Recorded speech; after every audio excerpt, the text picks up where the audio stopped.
I've done over $100 million in revenue over the last decade for running Facebook ads for clients in my advertising agency. And I've helped hundreds of thousands of people as well scale their business with Facebook ads through my free content on YouTube. And today, I'm going to be diving into the advanced Facebook ads guide of 2025. I don't know how many videos this will be, but I'm just going to sit down and just go through the whole thing and give it away all for free. So before we get started, just as a quick little thank you, just hit that like button, hit that subscribe button. And with that being said, let's dive into it. So when you're running Facebook ads and when you're running advertising, what a lot of people mess up on is that they think they need to actually go ahead and jam their product in people's faces. They're like, hey, I just spent all my time, money, and energy building this product. Here's my product. It has 200 milligrams of caffeine. Buy it now. And what a lot of people mess up at is that when they do this, they don't grab anyone's attention and people just simply swipe away because they can care less about your product. So when you're leading with advertising, you have to treat it as people can care less about my product. And what do people care about? What grabs people's attention? It's things that they care about. It's things that they're currently going through. It's things that they're currently interested in. So if you want to grab someone's attention with advertising, you simply need to state things that they're interested in or they're struggling with, or they desire. And that's how you grab someone's attention. Now, with advertising and when you're creating an ad, your whole goal is to grab their attention based off what they want and show them how your product can help them achieve that. So for me, what I like to imagine is a bridge. Imagine a very foggy bridge, like the bridge in San Francisco, I think it is, with the Golden Gate Bridge. And if you stand on one side of the bridge and look down the bridge to the other side, you cannot see the other side at all. It's foggy, it's dark, and there's nothing guiding you to the other side. Who knows? That bridge might be completely cut open in the middle and you fall down into the water and die. So for me, that's how I look at advertising. A consumer wants to cross that bridge, but they have no clue how to get across that bridge. They want what's on the other side of that bridge, but they have no clue how to cross it safely. And it's foggy, it's murky. So for them to guide them across that bridge right there, what we need to look at is actually going ahead, grabbing their hand and walking them through to the other side of the bridge. And that's what our ad does. Our ad grabs their hand and says, hey, you want to walk to the other side of the bridge? I'll guide you. They guide them because they want to get on that other side of the bridge and they trust us. And they guide them across the other side of the bridge and show them how to get there. And that's the goal of our ad. Guide them based off where they're at now to the other side of that bridge is where they want to go. And our ad does that and shows them how our product can help them achieve that. Instead of hand walking them to the other side, we're basically showing them how our product can help them get to that other side. This is called mass desire. And there's different bridges people want to cross in life. Some people want to cross the bridge of marriage. Some people want to cross that bridge of making more money. And it's our goal as an advertiser to call out those different things they want to cross into and use that as leverage to showcase how our product can get them to that side of the bridge. This is where we get all the power at in advertising. This is where we can actually take something and rapidly scale it when we call out something people want versus, hey, here's my product. No one wants your product. People want to get on the other side of the bridge. Our goal is to use our product to help them get to the other side of the bridge with our ad. So another thing I like to look at is whitewater rafting. It's easy if you're whitewater rafting to go down the mountain. That's an example of desire across the marketplace. People desire going down the mountain and our current is moving very fast down that mountain. It's easy just to put the raft in the water and it shoots us down. Whereas if the water is still, it's not moving and you have to try to go up or go down the mountain or up the mountain, it's going to be substantially harder. And this is the difference here between having the right desire your product is targeting versus the wrong desire. If you have the wrong desire you're going after in the marketplace, then it's going to be a lot of work and you're barely going to get anywhere. But if you simply change that desire in the marketplace to something that is very hot and people want now, and show them how our product can help them get there, it's going to shoot you down the mountain easily, and it's just going to be substantially easier to scale. We had a client about a year or two ago who was doing anywhere between $100,000, $125,000 a month for their store. We simply found a new desire for their business, and we were able to rapidly scale their business to $1 million months with that new desire. They were already testing creatives. They were already testing different angles, iterations, and variations. But the one thing they were not testing were new desires for their product. So this becomes very important for me as we look at desire across the marketplace. Now, I'm not going to try to go too deep in this slideshow, but just make sure we first understand that desire part. And this is going to be hopes, dreams, fears, wants, needs of your market. A big thing that you have to understand is that desire cannot be created. You can't create desire. Desire is already out in the marketplace, and it's our goal to latch onto that desire and then show them how that desire can be achieved with our product. Walk them across the bridge, that dark, foggy, almost impossible to see the other side of the bridge. And again, wrong desire will substantially weaken your ability to scale. And we will have clients that have multiple different desires around their product. For example, if I'm selling a chicken breast, like if I go to a store and the little boneless chicken breast right there, the bodybuilder will go eat that chicken breast because they want to get bigger and stronger in the gym. Whereas the mom, she's going to grab that chicken breast because she wants to cook a good meal for her family. So I could have ads for both of those two different personas, each with a different desire inside of my ad account, and that's perfectly fine. So there is a lot of our clients and ad accounts that have multiple different desires we're going after, but they're all the biggest and strongest desires we can go after with our product. Now, again, people do not buy your product for what it does. People buy your product for who they become. When I drink this C4 energy drink right here, for example, I'm not buying it for more energy. I'm buying it because it allows me to get more work done. It allows me to be my most productive self throughout the day. That's why I'm buying that product right there. So who does your product help people become? A big thing here when it goes down to the Facebook sides is that when we're actually building those creatives inside of our ad accounts, these is going to be what starts off your hook. Now your hook can be broken up into two separate things. The first thing your hook can be broken into is the text part. That's that text that you see on the screen when you're scrolling and then you see this big thing. The second part of the hook is the visual of what people see in that first second, or if it's a photo ad, what people see on that photo ad. Now, some will argue that there's a third one, which is what the person says if it's a video ad. Me personally, whatever the person says in that first 3 seconds, if it's a video ad like a UGC or something like that, it's going to be that text hook on the screen as well. This is where we want to showcase that desire.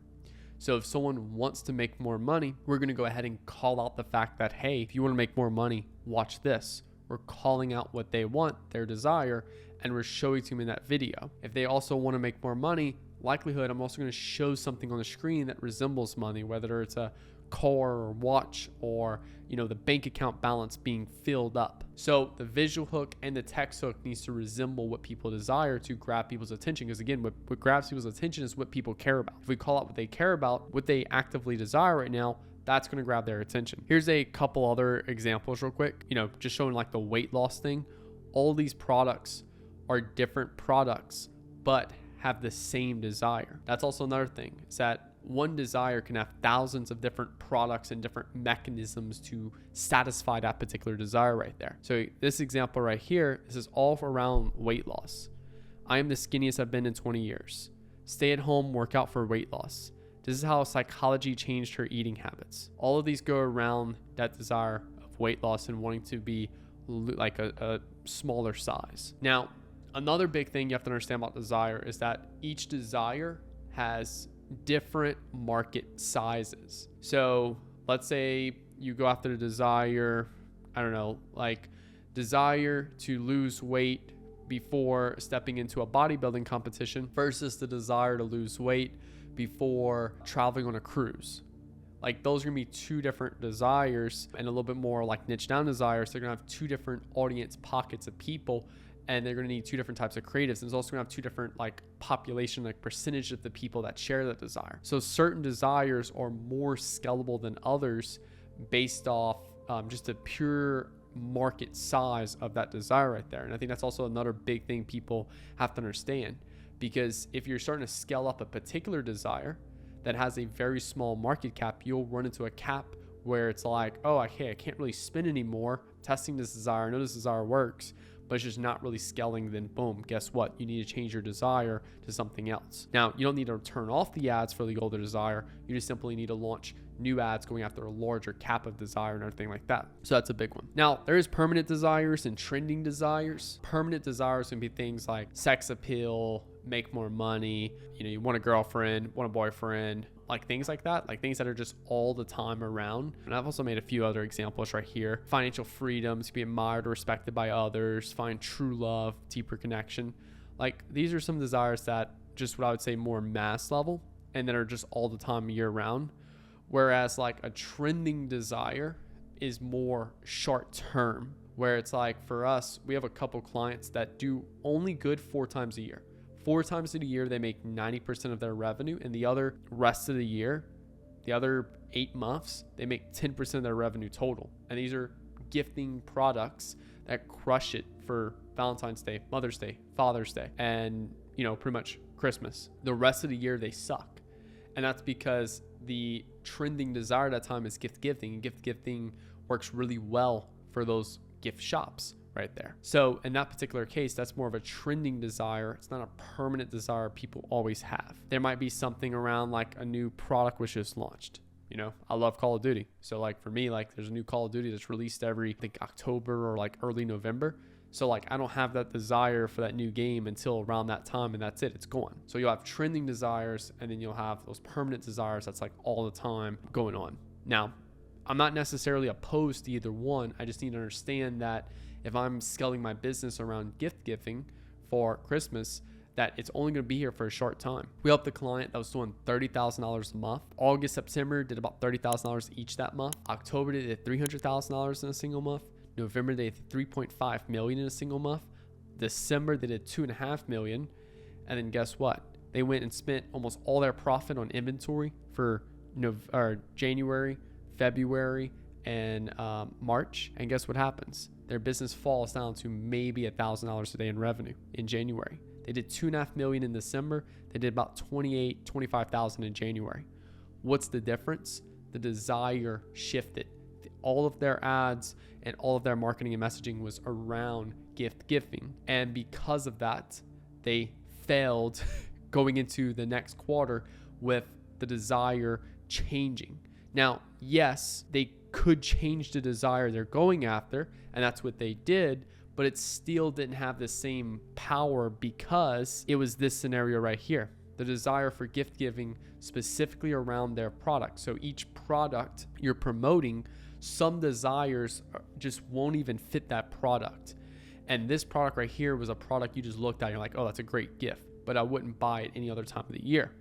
And same thing here. So they had the rapid effect in this particular case right here with the water and stuff, but they failed when it came down to Q1 because of this.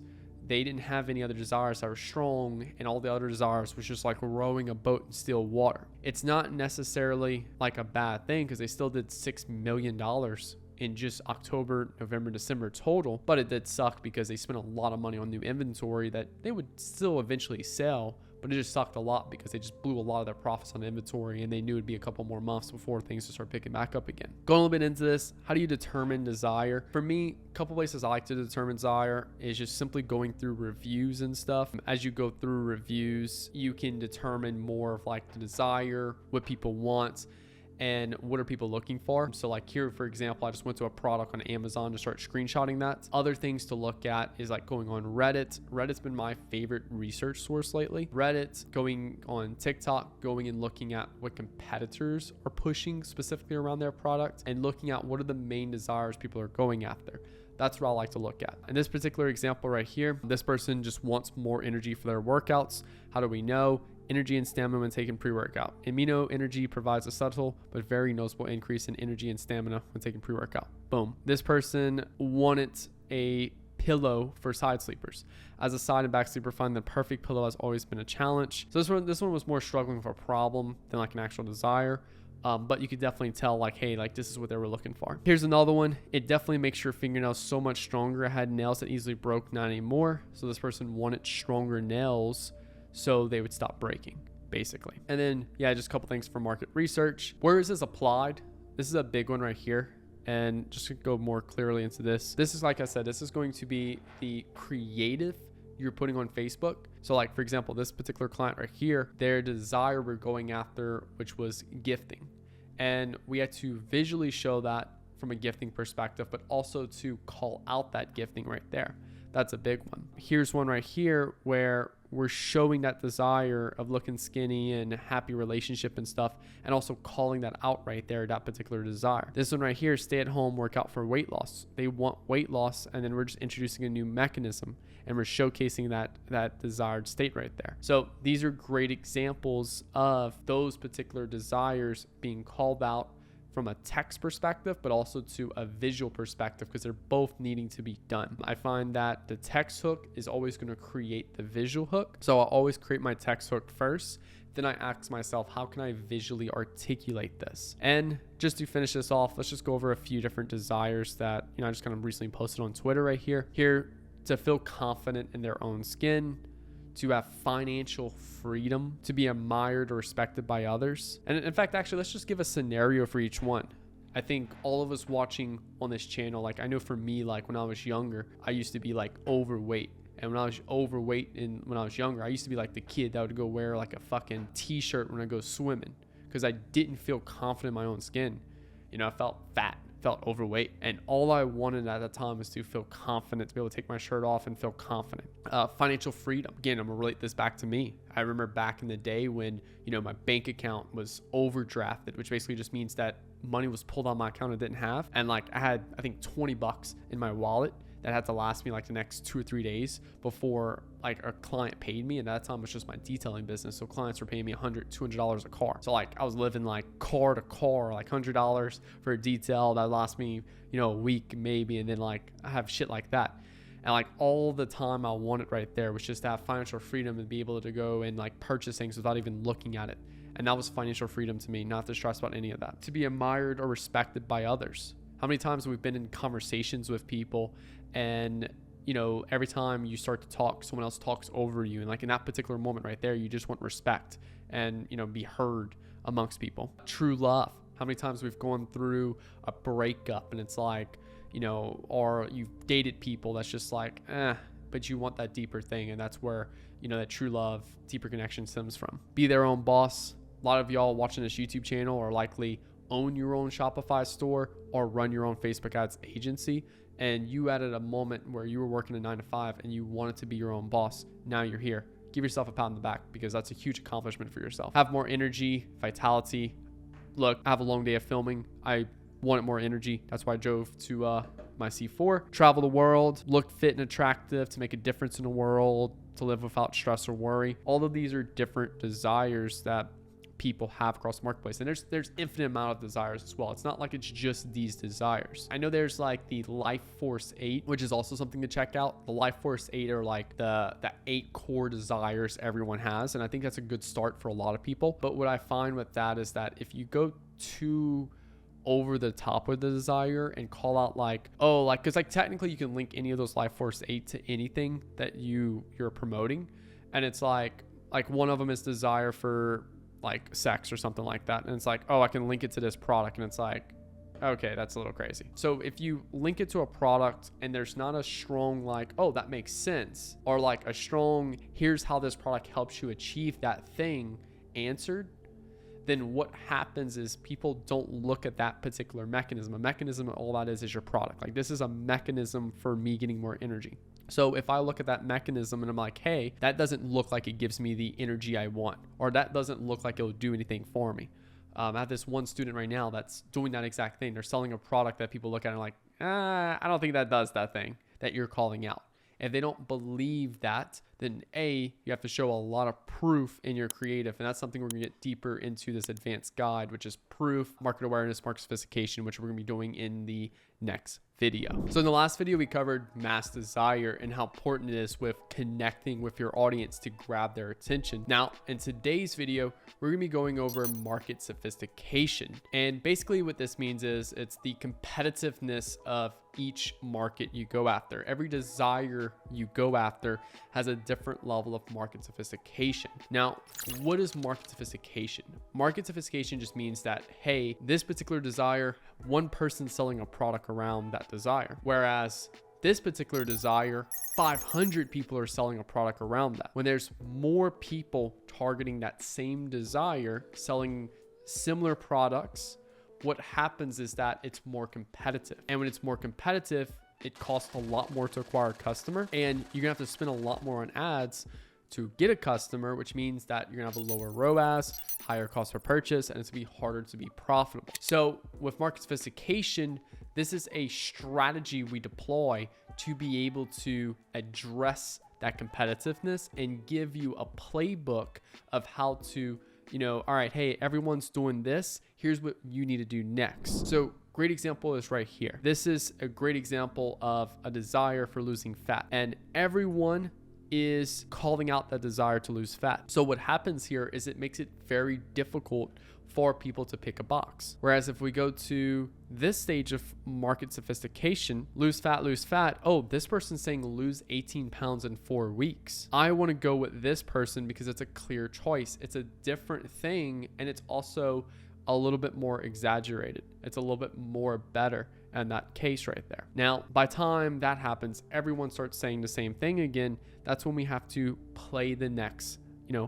piece. If you're into not necessarily puzzles, but chess, it's a great example of like chess right here. We always want to be one step forward from the competition. So here, everyone's saying the same thing, and then guess what? First wonder drug for losing, and it's first wonder drug for losing weight.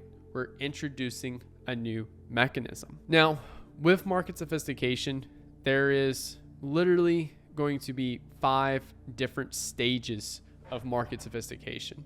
And the first stage of market sophistication is just, hey, you're first to the market. All you have to do is simply state the claim. Losing weight is extremely competitive. There's been millions of people, hundreds of thousands of brands and businesses that's called that out over the last century or two of basically advertising. So you would never just say how to lose weight on social media because it's already an extremely competitive market with tons of brands advertising to that particular desire. So at a stage 1 though, that is what you're saying. So if you ever enter into a new market or a new desire is developed, for example, an iOS 14.5 hit and everyone lost their data between Facebook and Shopify and the reporting was terribly off. It's like, hey, I want something that's going to I want something that's going to give me clear data again. And it's like, boom, here you go. Attribution software, Wicked Reports. That's it. That's all Wicked Reports had to say. Then things like ROAS came out and Triple came out. And then, we saw a lot of ads from like Alex Becker, for example, where Alex Becker was really pushing hard on the, like one simple tool, one simple script that's going to fix data 100% between boom and boom. Or, hey, I think he did a couple of them where it was like, if this doesn't add X to your business, then like, boom, we're going to like give you a full refund, because he had to start stepping into a stage 2 where like Wicked Reports was stepping in stage 1. ROAS had started stepping in a stage 2 to be one up Triple or Wicked Reports from that sense. Then like Triple came out, which we'll get to a little bit in Triple because Triple does have its unique place in the market sophistication world. So at a stage 1 market sophistication, there is no other products around this desire. Great way to figure this out for yourself is whatever desire you want to market towards, look it up on Reddit, look it up on YouTube, look at it on TikTok, and there should be no way to satisfy that desire. If there's a way to satisfy that desire currently, then guess what? You're not in a stage 1 market sophistication. Now, next one, stage 2. And stage 2, this is where we just want to simply exaggerate it. So great example is here. Stage 1, stage 2. Stage 2 is just lose 18 pounds in 4 weeks. Looking at Facebook ads niche as a whole, I got my start in 2015 with Facebook ads. And I think Facebook ad agencies started to kind of kick off around that time. Back then, stage 1 sophistication, hey, let me run your Facebook ads. That's it. Because no business owners were on Facebook yet. They weren't running Facebook ads yet. And the whole goal was just simply find someone that can run my Facebook ads. But after someone's worked with a couple of Facebook ad agencies and they've gotten burned on the sense of like, oh, they lost more money than made me money. Now, stage 2 sophistication is, hey, I'm going to run your Facebook ads for 30 days. And if you don't make back X amount of money, you get a full refund. Now, all of a sudden, we enlarged on the claim further. That was our lose 18 pounds in 4 weeks. Or, hey, we'll run your Facebook ads for 30 days and make you back at least $10,000, or we'll work for free until we do so. That's a larger claim than just, hey, I'll run your Facebook ads. So you're just simply taking that and moving it and enlarging it more. Now, one thing that people misunderstand with this is that, oh, well, hey, Nick, why don't you just go straight to enlarging the claim on day 1? The reason why, if you open up a new market, and the reason why you don't want to just enlarge on claim day 1, because you don't understand yet the frustrations people had at a stage 1. So when a stage 1, for example, lose fat, and you don't really understand yet what people are like frustrated with the current solution. So with the Facebook side, once everyone started pitching agencies, then the whole desire of a guarantee was created. The whole desire of, I need at least a certain number guaranteed to me, was created by clients. The clients created that desire after getting burned by agencies. Now we actually have a desire that we can go after. Because again, as an advertiser, you can't create desire, but you can call desire out that already exists in the marketplace. So same thing here with the Facebook ad agency side. Once those agencies burned those clients in the 2015, 2016, and now clients are getting smarter of like, hey, I want a guarantee, then boom, there we go. Now that's when guarantees, hey, I'll run your Facebook ads completely for free for 30 days. And if I don't make you at least $1, I'll pay you $1,000. It's like, what? All these crazy claims started coming out because of that desire created by clients. Now, the next key thing here to understand is that if you keep enlarging on a claim too much, what happens here is you'll actually go ahead and get to a point of unbelievable claims. So for example, it's kind of well known upon Facebook ads that 2 to 3x ROAS is the standard for majority of niches. But if someone's running around and promoting 100x ROAS and, spend $1,000 with me, I'll make you $100,000 back with $1,000 in Facebook ad spend, that's extremely unbelievable. Yes, they enlarged on a claim, but it's so unbelievable by the marketplace that people will just skip past them and say scam, etc. So there's also another big thing when we're looking at running any of our ads. If we make too big of a claim, like for example, I had a student reach out to me who's like doing this ebook, and basically it's like a $100 ebook, and they promote it like, hey, you buy this $100 ebook, you're gonna be driving a Ferrari, you're gonna be getting millions of views on social media, all of these things. And the audience that it was targeting were people that just got started with creating content for Instagram. So it was such a big, crazy claim that it was unbelievable and no one was buying. So then it was like, hey, go from that to more, hey, I'm gonna help you with 28 viral hooks that you're going to get in this ebook that's going to help you get more views on your social media. It's less, but it's more impactful, and they have a more clear, tangible thing they're going to get from it, and it's a lower level claim. And that's what we're going to get into next, which is introducing new mechanisms. So stage 3, we went through stage 2. Stage 3, it's not just, hey, let's keep enlarging on the claim. And again, the claim is going to be your hook and kind of how you position your service in the marketplace. So for a stage 3 here, we're just simply introducing a new mechanism. So stage 2, everyone was enlarging on the claim. So stage 3, they just simply go ahead and introduce a new mechanism. A new mechanism is calling out something where you're doing feature first, then benefit in the headline or the hook. Whereas stage 1 and 2, you're doing benefit first, then the feature or the mechanism. So here, great example. I was on social media one day. I posted a thing on Instagram Reels where it was like a picture of a Facebook ad account, and I put Facebook ads finally took off once I discovered emotion baiting. People never heard of the mechanism called emotion baiting, and I called out something new people wanted while also going ahead and showing them what they wanted. So the visual itself of seeing a crazy Facebook ads dashboard with a lot of success, that was what they wanted. And I just simply call the fact that I did this with emotion baiting. At this given time, no one knew what emotion baiting was. So this was my unique mechanism that separated me from everyone else. There's a lot of YouTubers that are in the Facebook ads niche, and I know a lot of you guys that are watching this channel also watch those YouTubers and stuff. My unique mechanism in the Facebook ads marketplace and everything like that is the whole simple fact that I go ahead and actually break down these core marketing fundamentals and not some shit where it's like, here's how to set up a campaign, because those are things you've already seen. So for me, it's what's the new mechanism that I can bring to the table that's going to separate me from everyone else while still calling out the same thing. And through these marketing fundamentals is a new mechanism introduced into your brain that gives you a new hope. That's the big thing with a new mechanism. It's giving people a new hope. We see this a lot in dating, where like someone will go ahead and like, you know, date around, and like they keep getting burnt, and like they're like, hey, I'm never gonna date this type of person again. And then the exact same person comes around again, but like they're different and like by one little thing, and they're like, but they're unique with this one thing right here. That's the unique mechanism right there. It's a new promise. It's a sense of new hope. This was something right here. I screenshotted all the way back from 2022. This is actually by Social Savannah, and this is actually a way for me to actually understand a unique mechanism or a new mechanism being introduced into the marketplace. And basically Social Savannah said, hey, like I'm testing these advanced shopping campaigns, I'm seeing them perform better than the manual campaigns. Yeah, that's literally all she said. And I saw so many people in the comments on this Twitter post like, hey, Facebook ads are terrible for me. I can't wait to give this a try. I hope this helps me out, blah, blah, blah, blah. Basically just a whole bunch of people that were hurt and like in pain with Facebook ads look at this and be like, oh shit, this is a new hope. It's a new possibility and reality that this could actually work for me. And that was the definition of introducing a new mechanism. That's why Meta introduces all these crazy new updates or new mechanisms to get people excited again and to spend more money again on the platform, even if they're not fully functional or fully work and stuff. This is another one right here where I basically just called out the fact that like, hey, I use ChatGPT to skyrocket our Facebook ad creative output. So I called out what people wanted, which is to test more Facebook ads.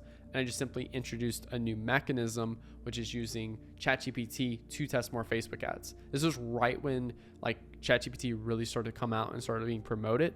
So it blew up. I mean, had 1,400 people like comment on this. And then here's just like some other stuff right here around new mechanisms going into it. Now, let's go to stage 4, which is the same thing we look at stage 1 to stage 2. Now we're just looking at stage 3 to stage 4. So stage 3 is almost like saying a base claim. Stage 4, we're basically just enlarging on that claim again. At a stage 4, we just simply want to offer more, remove things people hate. So in stage 4, for example, or stage 3, we introduce the idea of testing new creatives. This is a big thing around Facebook ads and stuff, where I was like, hey, you need to start creative testing. Creative testing helps you get better results with Facebook ads. That's a new mechanism introduced to get better success with Facebook ads. Stage 4, we just simply want to look at, okay, well, if people are testing Facebook ads, that's the new mechanism introduced. What is a faster mechanism? Again, it's the same mechanism, but faster.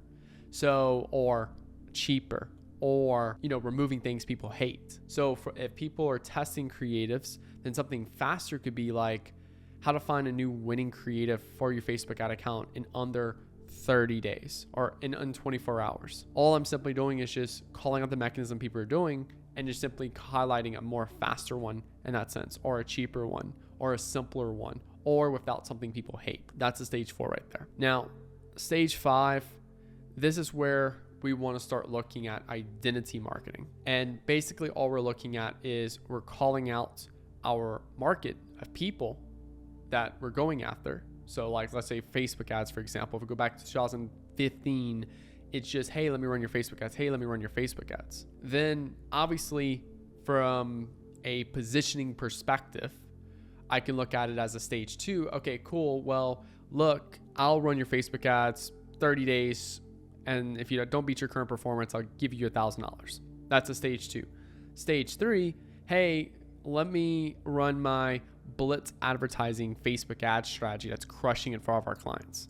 I'm introducing a new mechanism. Stage 4 might be like blitz advertising strategy without testing creatives. At stage 5, I might just say, hey, like, I don't want to improve my mechanism or anything like that. I'm just going to simply go after a subgroup of people. So like in the Facebook ads particular niche, you have the overall arching structure of Facebook ads.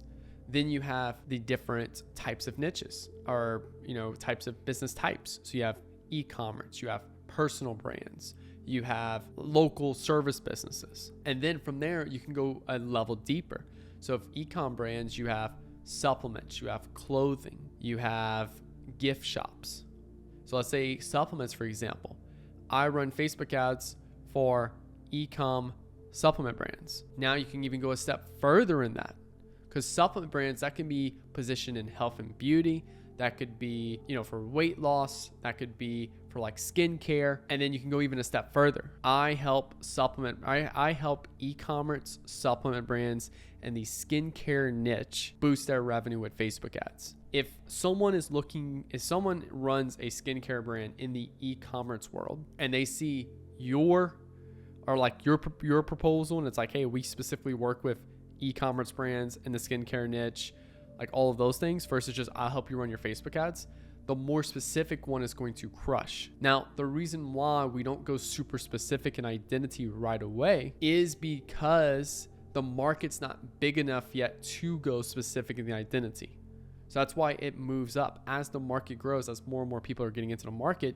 There's enough skincare niches now to build a business around. There's enough people out there selling energy drinks to build a Facebook ad agency specifically around energy drinks. I know people that run Facebook ad agencies specifically only dealing with cannabis stores. And guess what? They're the obvious choice amongst everyone else because they're specific to that one customer avatar. They only serve that customer avatar. We saw this with Under Armour, Gymshark, and Alpha Elite. Under Armour just had very vague, like, hey, sportswear clothing and stuff. Gymshark came out to go to a sub niche within the Under Armour niche, which was people who just work out, because Under Armour was kind of just everything. Then guess what?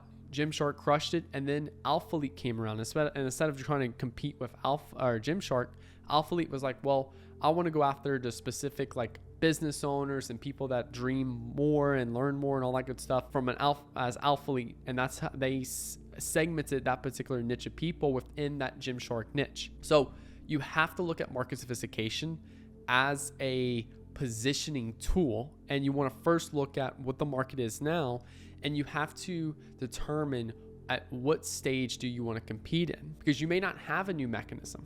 You may not have a better mechanism. So you have to go niche all the way down from 1 and jump all the way to 5. You may have something new to introduce to the marketplace. For me, that was marketing fundamentals. And that's what, really separated my YouTube channel from everyone else on the marketplace, because I went deep into this marketing psychology that no one else was covering. So all of this becomes more important, and it's more, like I said, a chess match is how you need to look at market sophistication. Where's everybody at now? Let's test one up above it. Or maybe everyone's at a 1, but we can't compete at 1 above, so let's go to a stage 5 right away. So you can jump to a stage right away. That is definitely it.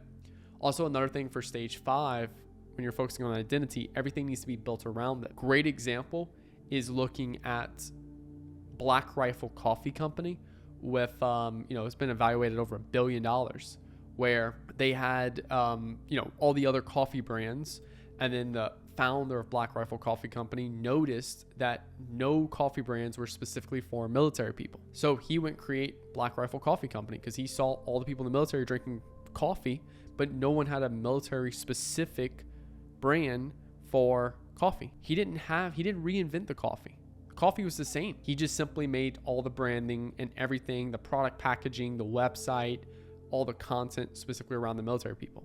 And that made it the obvious choice for people in the military and military enthusiasts.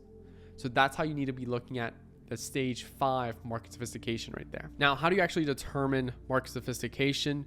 Here's a couple things to just look out for. Step number 1, just write down the name of your product, plus the problem it solves, or maybe the desire you're going after, or the symptom you're going after. Yeah, it's also another key thing you have to look at is what are you particularly going after? As mentioned, there's some desires you'll go after that are not sophisticated, and they're like a stage 1. There's some desires you'll go after, it's extremely sophisticated, like the weight loss niche. So that's number 1. Number two, all you want to simply do is just go basically find the same competitors selling the same product as you. If there's other people selling the same product as you, that's where you really want to look at like a stage 4 sophistication, where it's all right, well, what are you doing better than them and that people care about? Now, the next thing is you want to go and list the competitors solving the same problem or desire as you, but they're not selling the same product though.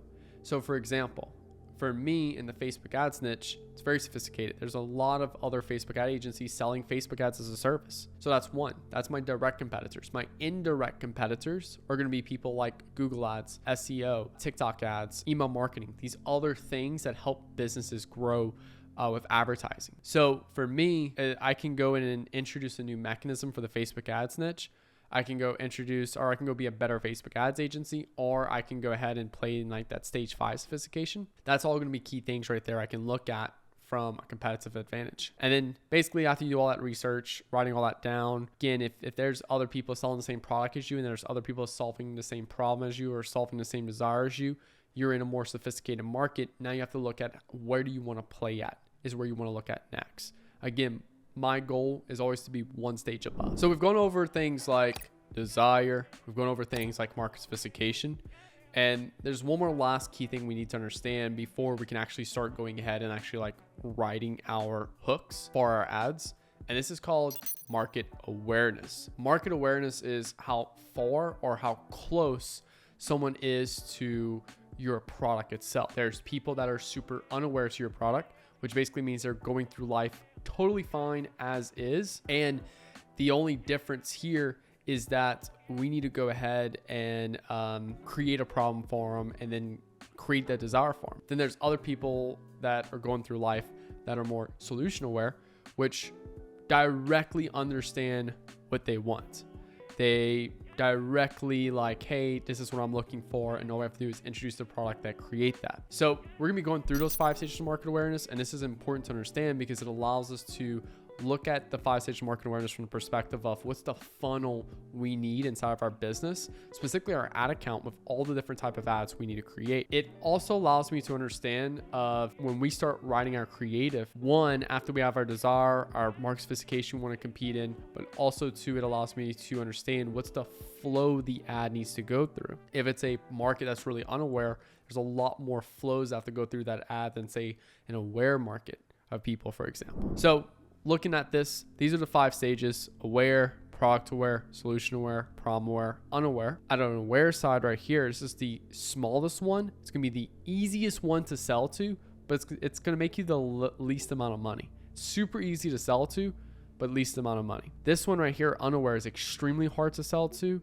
but it's going to make you the most money when you crack it. Now, anytime I'm running ads inside of an account, I always start off with that aware side, and then I move all the way up to unaware. Now, at an unaware stage or at an aware stage, these are people that want to buy from you, but they're waiting for the right price. So what do I mean by that? This is people who've already seen all your ads. They've already been to your website. They've literally are 100% sold on your product. They just need some urgency to kind of like kick them to move them forward. So great examples here. I like to take whatever offer I have on my website right now and just simply go ahead and just redo it and like rebrand it as whatever like I'm pushing currently. So like for example, spring sale, new sale, all of those things. Next one is just an offer ending soon. So I'll launch those aware ads with my offer. Here's another type of aware ad where just the offer's ending soon, just a last call. I'll launch both this ad and this ad at exactly the same time. And then I'm just saying things like ending soon. So that way it's like, hey, I'm not saying it directly, hey, it ends in 24 hours and run it for 365 days of the year. I'm just simply saying it ends soon because that can be very perspective driven of when soon is. Next one is if we have low stock, I'm literally going to say that. So like, for example, this particular client right here has these custom built things and they were low on stock. So I literally just created an ad basically saying that, hey, we only had a limited left. Again, only ethical if you actually have like stock legitly running out. Next one is just simply new designs added, where it's not necessarily urgency to increase that urgency side, but it's just to simply showcase like other products on the site that are exactly what they've already sold on. We're just simply showcasing some other designs around there. Now, the ad flow for an aware ad is just simply just calling out the offer, and that's it. Now, next stage is product aware. And our product aware is just the second size of like the 5 stages of market awareness. And this one right here are people that seen your ads, they've seen your product, but they're just not sold yet. They still need some trust built up with you. They still have some unanswered questions, unanswered objections. And our goal here is just to simply call those things out. So here, this particular brand right here sells these custom seats for motorcycles, and a lot of people had like various different questions around it. So I went look at all the Facebook comments. I took the top 5 most common questions, and I had a girl film 1 video with each question. Favorite way to go after this is by using the TikTok reply to comment feature. Have that question, film that video, and move on. So we film like 5 to 10 videos around the questions, and each video has a different question. And all we do is simply address that question and answer it to make it easier for people to understand what's like, hey, now that you answered my question, it's easier for me to move forward now. Next one is objections. This is a really great ad that I first discovered a couple years ago, where it's this pet insurance brand, and they called out the simple fact that pet insurance is a scam, because that was a common objection that people had across the market. And they just simply had this girl address that objection, showcase why that objection is not true, and then there you go. That's it. So again, if you have objections towards your products, you'll see these in the comments on Facebook ads, all of those things. And then you'll just simply go grab that objection, answer it, and move on. Testimonial. A lot of people fuck up with testimonials because they either go from one extreme to the other. They'll either use some bullshit like great product in the testimonial, whereas like literally that's all they'll say. Just be like, great product, Ginny P. The other thing that people fuck up with testimonials is that they'll go to the other side where it's like, you know, hey, drinking this C4 energy drink allowed me to build a 7-figure marketing agency, buy a Lamborghini, and all that good stuff. I highly recommend. It's so over the top that people are going to look at you and think you're a scammer, because it's so unbelievable to the average consumer in that particular case right there. So you want to be right in the middle. Here's a great example right here. Makes my closet so much neater for these organizational things that we have. Authority. So this is the next stage of like product aware ads you can run. There's 3 different types of authority. The first type of authority is just simply calling out the fact that, hey, I have 10 years of experience running Facebook ads, and this blah, blah, blah works so well. The other type of authority is social influence. As a YouTuber with 50,000 subscribers, or from teaching people how to run Facebook ads, here's what I recommend. And then the last type of authority is a job description. As a lawyer, as a doctor, like things that people specifically look at. Now, not everyone has the budget to pay a lawyer or pay a doctor to endorse their product. So for me, it's important to look at what are other ways we can leverage authority. Maybe we can't leverage influence. Maybe we can't leverage job description. So the thing we're going to go after is more of the, aspect of experience. This example right here, this particular client, we just used someone with 500,000 Instagram followers. We paid her to do a video of our product right there. Now, the last one is other products similar. So at a product aware stage, you have to imagine that they have your website and all your competitors' websites pulled up side by side, comparing all the same product and trying to figure out which one they want to go with. Back when I bought this house about a year ago, over a year and a half ago, I was buying this new TV for my living room, and it was the first time I bought a TV in probably 5 years. And I remember I had 5 different TVs, all exactly the same size from 5 different brands, pulled up my screen. I'm just comparing the stats of each one to figure out which one I wanted to go after. Where a lot of people fuck up at is they talk bad about the competitor from an emotional perspective. You want to talk bad about the competitor in a logical perspective. The difference here is, let's just say, for example, this iPhone has a 15 or 16 megapixel camera. LG or Samsung could say, well, ours has a 20 megapixel camera, and literally can say iPhone 15 megapixels, LG 20 megapixels. You're not saying things from an emotional perspective. You're saying things from a logical perspective. All logical information that can be found on the manufacturer website. It's important here you not go to the emotional side, because how many of you have friends or people that's just always talking bad about people, and then they tell you something important and you're just like, I don't really believe that guy. He's always talking shit about people or talking bad about people. So you want to make sure you refrain it from a logical side that's clear for anyone to see on their manufacturer's websites if you're going to create an ad about someone else. So other products similar, it's super important right there to understand. Now, that's going to be your product aware ads. Again, you're just going to basically go after one of those angles, call out the question, answer the question. By the way, here's our spring sale offer. Boom, done. And then you can do that with any one of these 5 right here. Now, solution aware, we're starting to move up in what I call the first stages of cold traffic. Product aware and aware are more remarketing traffic. Now, I'm still going to run those in my CBO campaign going after cold audiences, because Facebook is going to take that content in that ad and target people based off their awareness stage in the count. So I don't need to go set up a remarketing audience, but I can upload those remarketing ads to a cold audience and Facebook automatically do the remarketing for me. Now, for solution aware, problem aware, and unaware, these are more of our cold traffic ads. We're just reaching a cold audience of people. So in this particular stage, these are people who want what your product does, but don't know what the product is yet. This is where we need to call out what they want, then introduce our product. So going back to that bridge example I made in Desire chapter, where we actually literally go ahead and just call it the simple fact of like, hey, people want to cross the bridge, but it's dark, it's murky, and all those things like that, and they're scared. This is basically that bridge example right there. So we want to call out what they want and then show them that product. This is a great example right here where we called out the desire for a fun girls' night, and then we just simply introduced this product here. Hey, you want this fun night? Here you go. Here's a product that will give you that night. We just simply call out what people want and then show them the product that can help them achieve that. Now, next one is call out a faster solution. Here's a product we're working with for one of our clients. And basically the traditional way to like sight in like a firearm or like a scope is to like manually go to the range and like spend time doing like round for round and stuff like that.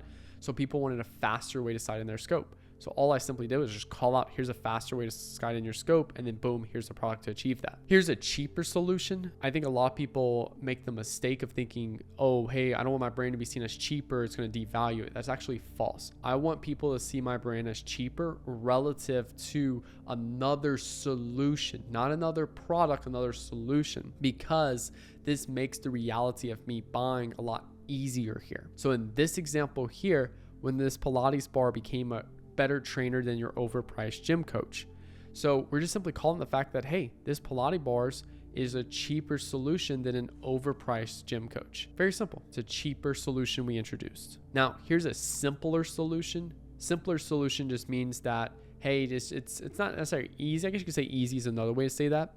This is a great example from AG1 right here, where it's like, hey, here's 25, 30 different vitamins you're taking now. Oh, you have to buy all these each month, maybe go to a store and pick them up. How about just getting that in one powder you take every morning when you wake up? It's a simpler solution. Now, here's another one. Call out a solution without what they hate. It's actually funny because when I was trying to grow my agency back in like 2017, 2018, I was like sending hundreds of cold emails every single day to build my agency and stuff. And what happened is I remember seeing an ad one day, how to build or how to scale your Facebook ads agency without sending cold emails.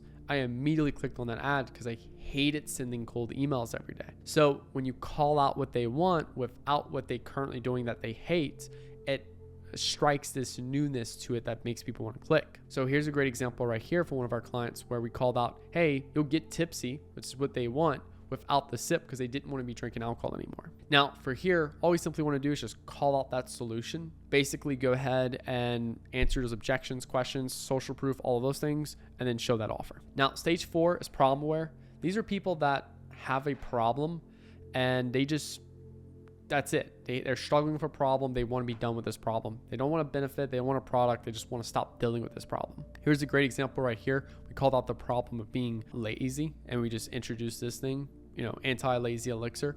I've seen this before in like the 60+ niche with people selling like knee joint products where it's like bad knees ? And then boom, they introduce this type of solution and stuff like that around it. So another great example right there. Here's one right here where they just simply call out the problem, but a faster way to solve the problem. So again, very similar to solution aware. We're just simply calling out that problem and then going ahead and just introducing that new solution. So this is actually a video ad right here. And this is like 2 or 3 seconds in, so it's not the full thing.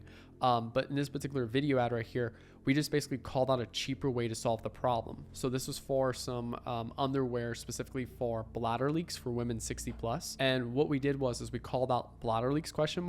Here's how to solve it without surgery or medication, because it was very expensive. From all of our market research, people were tired of using surgery or medication because it was really expensive, and we just simply want to showcase a cheaper way to solve that problem. Now, the next one is call out a simpler way to solve that problem. So here, we just simply called out the problem, and we just called the fact that this is the easiest way. I wouldn't say it's probably the best way to showcase it, but it was one of them that worked well for us. Now, this is actually something funny because I had to put it here because I wanted to show what happens to y'all when you disrespect these. So all I did was call out the problem without what they hate. So I put this thing on Twitter, which is just one of my YouTube videos. I re-uploaded it to Twitter, and I said, do this to fix bad Facebook performance. I called out a problem people had, and I just simply called the fact that, hey, watch this video and boom. Now, this person right here, basically just said hey, they already knew. That's probably just about something around making better creatives. So if I really wanted to make this pop better, I could say, do this to fix bad Facebook performance without testing new creatives. And I could have just made it pop a little bit better. Add flow. We'll call out the problem, we'll introduce the solution, we'll go through that product aware stage, and then the offer stage. Now, next stage is the stage 5, which is the unaware, which again, this would be the largest one. This is the hardest one to sell to. And then this one is also where the most money's made. Now, just to restate this again, in any time we take on a new account, whether they've spent $1 on advertising or spent nothing on advertising, we're starting off at aware and just testing all stages. I'm not testing a stage until it works. I'm just creating ads for that stage and moving on. I'm not sitting there and staying at a stage. I'm moving through all of these. So these are people who are going live normally, and it's your goal to create a problem and need for a product. Here's a great example. One of my favorite unaware ads that I first discovered.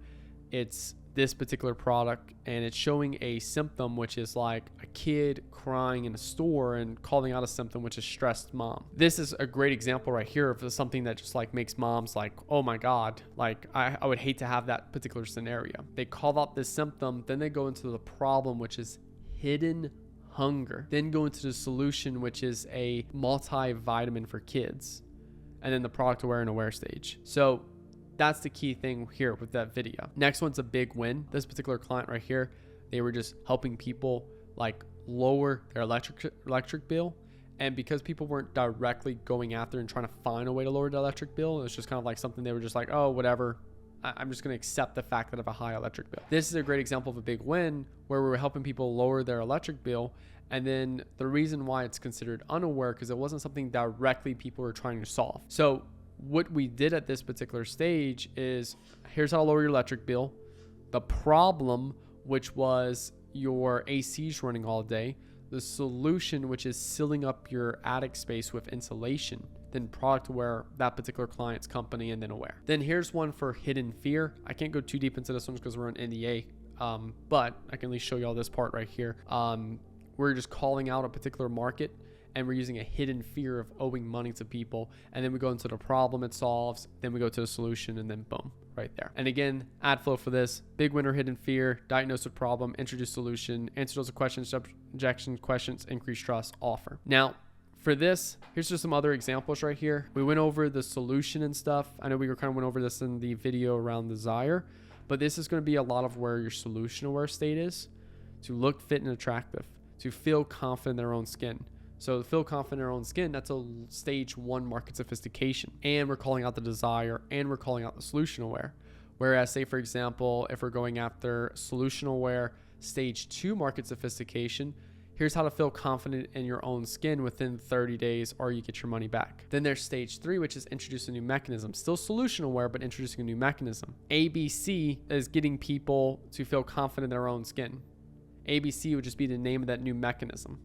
People never heard of that mechanism before, it strikes new hope. And then stage 4, then stage 5, from a market sophistication side, all around solution aware. Now, problems, these are actual problems people are facing.